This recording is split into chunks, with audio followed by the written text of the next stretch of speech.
이방 나라에 대한 예언의 말씀이 계속 주어집니다. 13장에서부터 23장까지 바벨론 나라, 멀리 있게 될 이 바벨론 나라로부터 아수르, 또 블레셋, 모압, 다메섹, 이스라엘의 멀리 있는 나라들로부터 가까이 근접한 나라들에 대한 심판의 예언, 그것이 계속 주어지고 있습니다.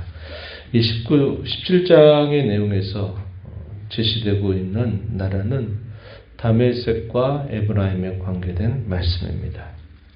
우리가 앞서서 읽어봤던 내용처럼 당시의 국제적인 정세는 어떤 형식이었냐면, 당시에는 이 아람 나라와 북이스라엘 나라가 서로 동맹을 해서 아수르의 세력을 반대하는 반아수르 정책을 펼치게 됩니다.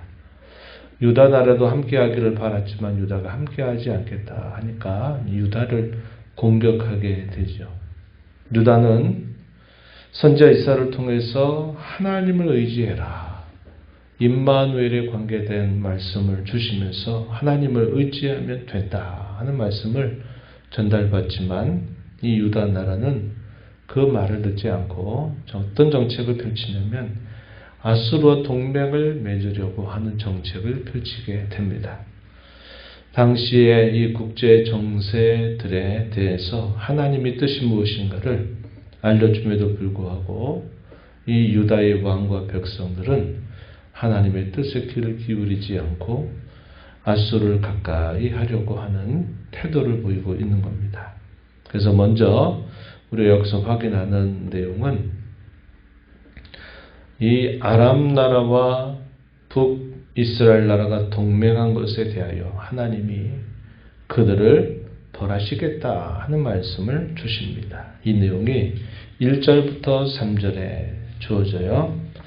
이 내용과 관계해서 우리가 앞에서 읽었던 이사야서 7장부터 8장 9장까지 임마누엘과 관계된 계시에서 또 우리가 함께 참고해서 살펴볼 수 있을 겁니다.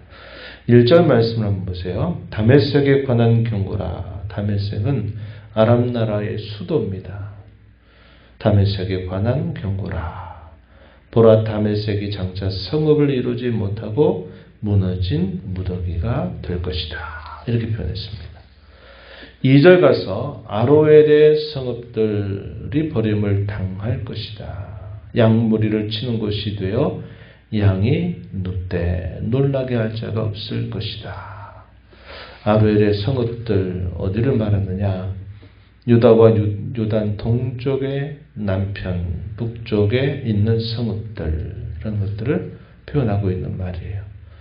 북이스라엘과 관계된 여러 성읍들을 말하는데 역시 여기도 버림을 당하게 될 것이다. 이렇게 예언이 됩니다. 유다를 치려고 하는 것도 잘못된 일이요. 역시 북이스라엘도 하나님을 섬겨야 할 백성들이 이방 나라와 동맹을 해서 악한 일을 한 것에 대해서 하나님이 벌하시겠다 하는 말씀을 선언하시는 것이죠. 3절 말씀을 가서 보시면 에브라임의 요새 다메섹 나라와 아람의 남은 자가 멸절해서 이스라엘 자손의 영광같이 될 것이다. 만군의 여호와의 말씀이다. 하나님이 말씀하신 대로 그대로 이루어질 일을 가르쳐주고 있다 하는 겁니다. 그러면서 이 에브라임의 파멸에 대해서, 그러나 그 파멸이 끝이 아니라 궁극적으로는 회복하실 일에 대한 예언의 말씀을 주신다 하는 겁니다.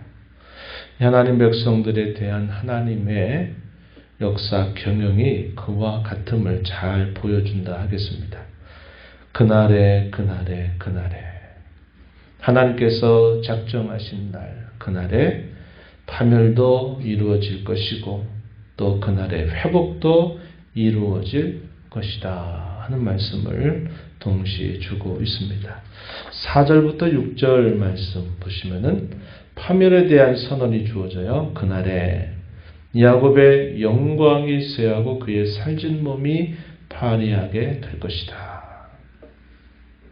마치 비유를 주시기를 5절, 6절 말씀에 보면은 이렇게 비유를 들어요. 매우 하나님의 선하신 파멸에 의해서 매우 소수만이 남게 될 것인데 마치 그것은 가장 높은 가지 꼭대기에 과일이 두세 개 매달려 있는 것과 같을 것이다. 무성한 나무의 가장 멀리 있는 가지에 4-5개가 남아 있는 것과 같을 것이다. 가을의 추수를 마치고 나면 가지 꼭대기에 과일 몇 개가 매달려 있는 것을 보게 되죠. 마치 그와 같이 이 이스라엘의 영광이 쇠하게 되면서 마치 가지 꼭대기에 과일 몇 개 남겨 있는 것처럼 그와 같이 될 것이다. 매우 소수의 무리들이 남게 될 것을 말해주고 있는 겁니다. 물론 일어난 이들도 있겠죠. 그 백성들 가운데에서는 처음부터 신실하게 하나님을 경외하는 사람들도 분명히 있었을 것이라는 겁니다. 그러지 못했다 하더라도 하나님이 내리시는 징계 속에서 깨닫고 돌아오는 신실한 남은 자들이 소수일지라도 분명히 있을 것이다 라고 말하는 겁니다. 이 말은 하나님의 백성들에게서조차 그들이 큰 역사적인 아픔을 겪게 될 때 하나님을 찾고 부를 사람이 많지 않을 것이다 하는 것을 말해주는 안타까운 모습이죠. 그래서 여기에 소수의 남은 자들이 있게 될 것을 파멸 가운데서 예언해 주고 있어요. 그리고 이어지는 말씀 7절로부터 8절 말씀에 보면은 회복의 역사가 있게 될 것이다. 파멸의 쓴 잔을 마시고 난 후에는 그들이 여호와께로 돌아오게 될 것을 예언해 주고 있습니다. 그날에 사람이 자기를 지으신 이를 바라보겠고 그의 눈이 이스라엘의 거룩하신 이를 뵐 것이다. 자기 손으로 만든 제단을 더 이상 바라보지 않을 것이고 자기 손으로 지은 아세라나 태양상을 보지 않을 것이다. 이렇게 말합니다. 그러한 혹독한 징계를 당하고 난 이후에 비로소 그들이 깨닫게 될 것을 가르쳐주는 말씀이죠. 더 이상 자기 손으로 만든 제단, 자기 손가락으로 만든 우상들을 보지 않을 것이고 자신을 지으신 하나님을 바라볼 것이고 이스라엘의 거룩한 일을 뵙게 될 것이다. 이렇게 말하고 있는 겁니다. 왜 이러한 일이 그들에게 닥칠 것인가를 그 이유를 말씀해 주시는 내용은 9절부터 11절에 표현되는데 10절 말씀 한번 보십시오. 이는 내가 내 구원의 하나님을 잊어버렸기 때문이다.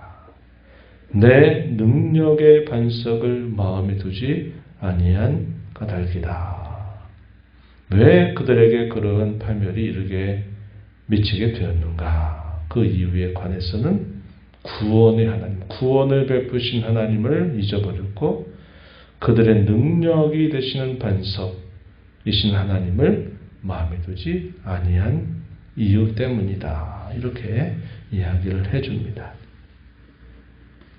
하나님을 의지하라 하는 그 말씀은 북이스라엘 나라에도 거듭거듭 선포됐던 말씀이죠.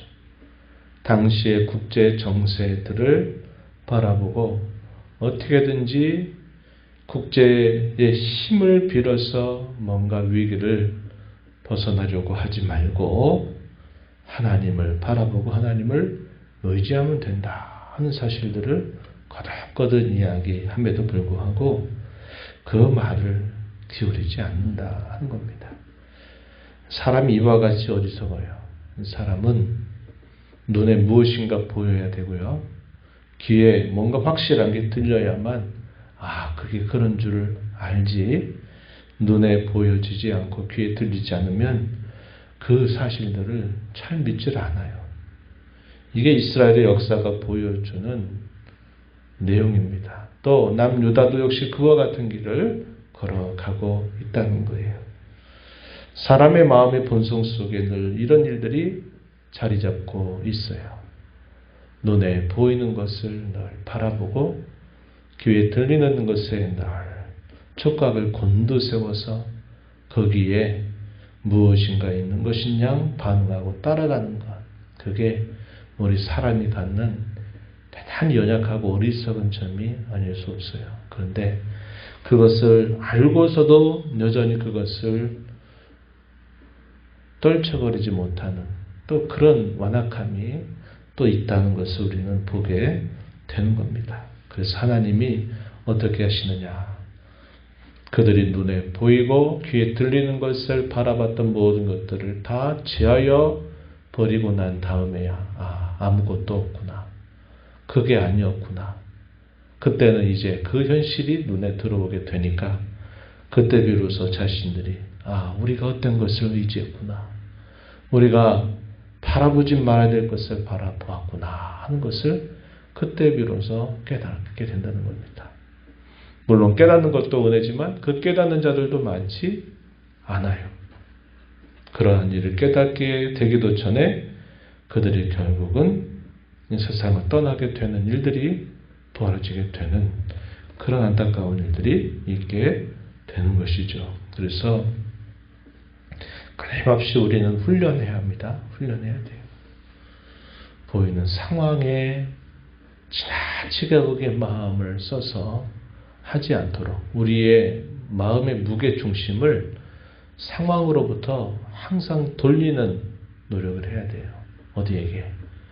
하나님의 말씀에, 그분의 약속에, 그분이 우리와 함께 계심을 거기에 바라보면서 우리의 마음의 무게를 항상 상황으로부터 현실로부터 옮기는 훈련을 해야 돼요. 근데 그 훈련이 잘 안 되잖아요. 어떻게 합니까? 기도해야죠. 우리의 힘을 빼고 우리의 생각을 내려놓고 주님이 도와주시기를 우리는 의지하고 기도하는 자세로 우리의 주어져 있는 여러 일들을 감당하는 자세를 가져야 한다 하는 겁니다. 이게 작게는 우리 안에서 일어나는 일들이고요. 이것이 커지면 한 공동체, 더 커지면 이것이 국가 안에서 일어나는 일들이 되는 겁니다. 그래서 우리는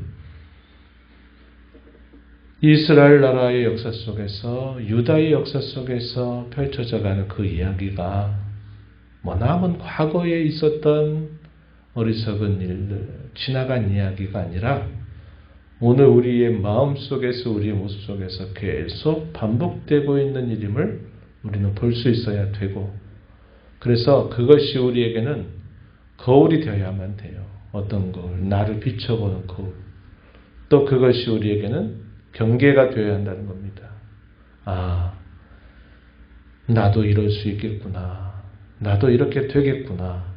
그것을 경계하면서 우리는 끊임없이 하나님께 우리의 시선을 돌리고 우리의 마음을 그분께로 향하는 훈련을 해야만 된다는 겁니다. 그것이 이 땅에서 우리가 끊임없이 깨어서 힘써야 될 우리 신앙의 자세임을 배우게 되는 것입니다.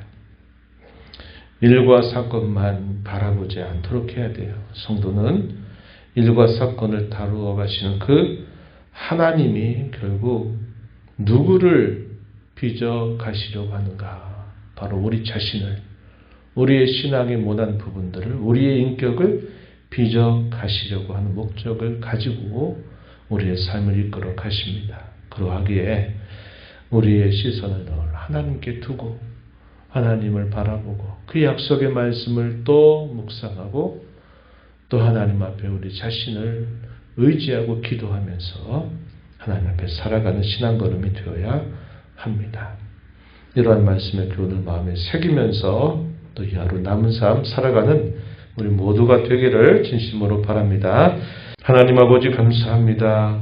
지난밤에도 저희들에게 쉼을 주시고 이 새벽 시간 저희들을 깨워주셔서 오늘도 생명을 주시고 호흡을 주셔서 저희에게 또 이하로 올라가신 아버지 앞에 나와 찬양드리며 경배하며 아버지의 말씀을 읽고 교훈받게 하심을 감사드립니다.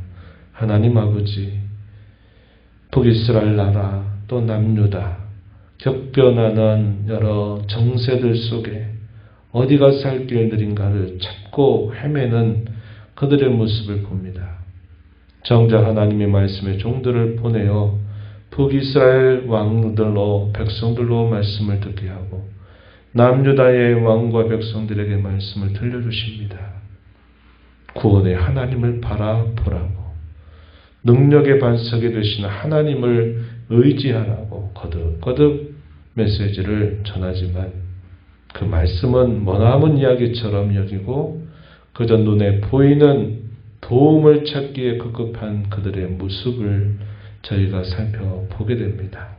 그들이 의지하고 바라보는 것들을 하나님이 다 빼앗아 버리고 사라지게 하고 허망한 것임을 보게 한 후에야 비로소 자신들이 헛된 것을 바라보았다 깨닫게 될 것이라 말씀합니다. 저희의 마음속에 늘 일어나는 여러 마음의 많은 움직임 또한 그들이 보였던 태도와 매우 같음을 잘 보게 하여 주셔서 일과 사건의 눈과 마음을 빼앗겨 살지 않게 하시고 일과 사건을 주장하시는 하나님의 손길, 그 하나님의 손길을 통해서 연약한 우리의 믿음을 세우고 우리의 인격을 다듬어 가실 하나님을 바라보며 언제나 주님을 의뢰하고 주의 마음에 저희들의 마음을 살펴 잘 세워가는 삶을 살아가는 저희들의 신앙이 되게 하시고 삶이 되게 하여 주옵소서. 은혜의 보좌 앞에 나와 아버지 은혜를 구하는 모든 심령들의 간구를 기울여 주시고 응답해 주시기를 바라오며 예수님 이름으로 기도하옵나이다. 아멘.